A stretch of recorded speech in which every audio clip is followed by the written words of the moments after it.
ke a le dumedisa lebitsong la morena wa rona le Jesu Kriste wa Nazareta. Lebitso la ka ke nna Sister Kenewe mo kanaleng e ya Narrowgate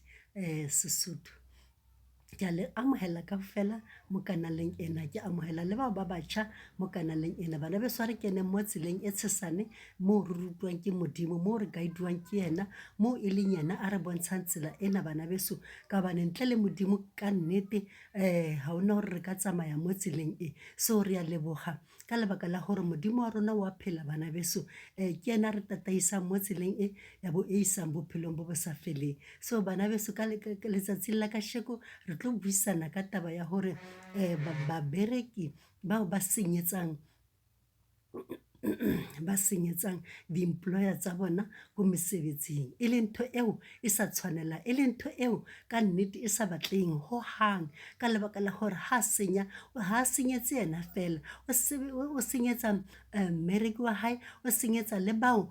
ba berekang le bona, ka lebaka la hore ha ba loser ba tlo loser kaofela, le yena o tlo loser bana beso. So ke ntho eo batho ba sa e hlokomeleng mo dishopong bana beso. Hona jwale re tlo ya lentsweng la Modimo bana beso, mo ho ba Efes 4 verse 28 yona e ba le ha tjena e re ya neng a utswa a se ke a hlola a utswa, ya neng a utswa a se ke a hlola a utswa. Kurumeneng motho a tlogele ho utswa ho hang, a tlogele a lahle, ka lebaka la hore ke seo Modimo se sa mokgahleng, a tlogele ho utswa. And then e be re ha ya ko pele re ampe anele ho sebetsa ditho tse molemo ka matsoho a hae, a tle a tsebe ho neya ya hlokang, a tle a tsebe ho neya ya hlokang, ka lebaka la hore mo tla ba itshebeletsa mo a etsa dintho tse ntle, and then hape a kgona le ho thusa bao ba hlokang. Ke ntho e ntle ngwaneso eo hore a utswang a se hlole a utswa, a se hlole ho hang a utswa ngwaneso, ka lebaka la hore ha se ntho e kgahlang Modimo bana beso ho utswa. Ke ka lebaka leo le mo Exodus 20 verse 15 Modimo a re o se ke wa utswa,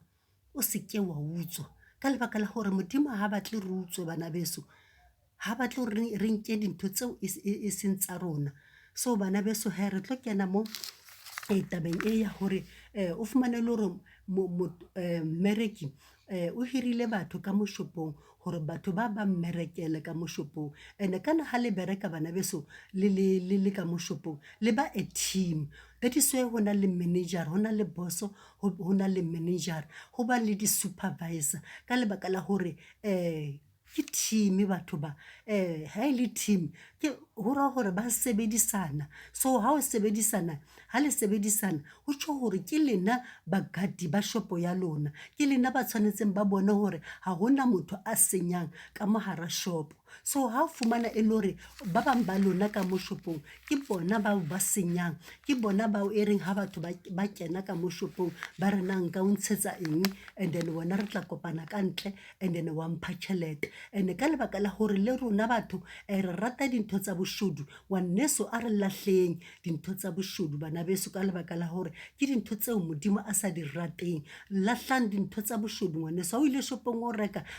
seo o tshwanetseng hore o se reka, se ka utlwella ka motho a re ke tla o ntshetsa tsona and then wena o tla mpha tjhelete. O tlo fumana hore ebile o no rekile le dintho tseo o sa tshwanela ho di reka, ka lebaka la hore ka lebaka la bohodu ngwaneso. Ho tjho hore ke rona re promotang bohodu, ha re tloheleng ho promota bohodu, ka lebaka la hore ka ho etsa jwalo ngwaneso re promota bohodu hore batho ba utswang ba tswele pele ba utswe, and ha ba tswela pele ba utswa ba senyetsa babereki ba bona, and ha ba senyetsa every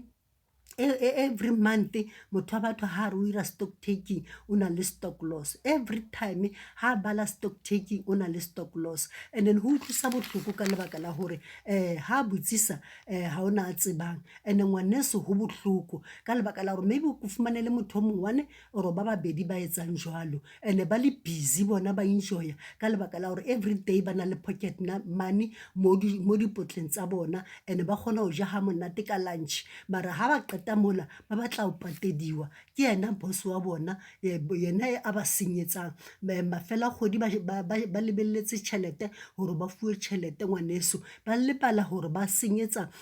mmereki wa bona so bana beso a re tlogeleng dintho tseo bana beso tseo re di etsang and tso tsohle tse le lena he le gore go na le batho bao ba di etsang ngwaneso di tlogele dintho tse jwalo ha di na moputso ngwaneso ka lebaka la gore ha o senyetse mmereki wa hao fela le wena wa itshenyetsa and o tlo affecta batho kaofela nahana o fa affecta batho kaofela ka lebaka la motho o mongwane or ba babedi so ngwaneso go bohloko gore batho ba fellwe ke mmereko ka lebaka la hao gore batho ba fellwe ke mmereki wa hao a fellwe ke business ka lebaka la hao so bana beso a re tlogeleng dintho tseo ba bang ba bona ba canvasa le kwa hae gore hey ho na le ntho e so le so ko mmerekong and then wena tlisa tšhelete and ke tla o tlisetsa wa fumana motho beno sa a na le line ya gore jwale o tlisa dintho ya bana beso o tlisa dintho and then e ba line ngwaneso ya gore jwale everybody motho mo lo mongwe e ba line ya gore le nna ntlele nahana gore motho ka kgwedi fela o tla ba sentse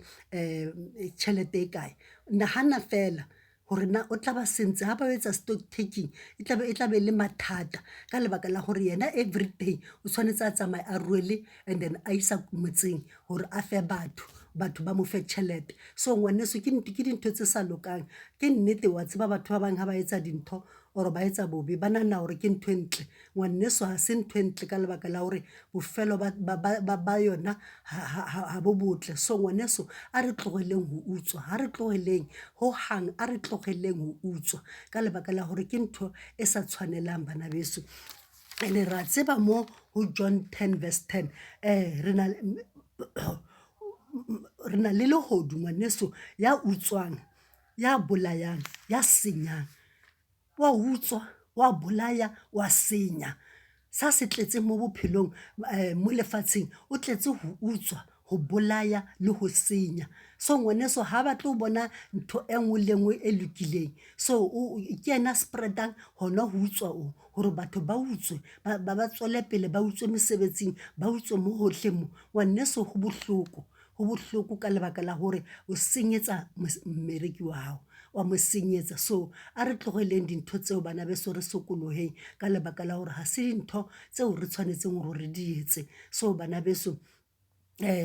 ke fella mo ke tsona tseo tsene ke le tshwaretseng tsona a modimo a le hlononofatse bana beso le apareng kobo ya lerato ke a le rata kaofela bana beso a re tshwaraganeng ke a leboga amen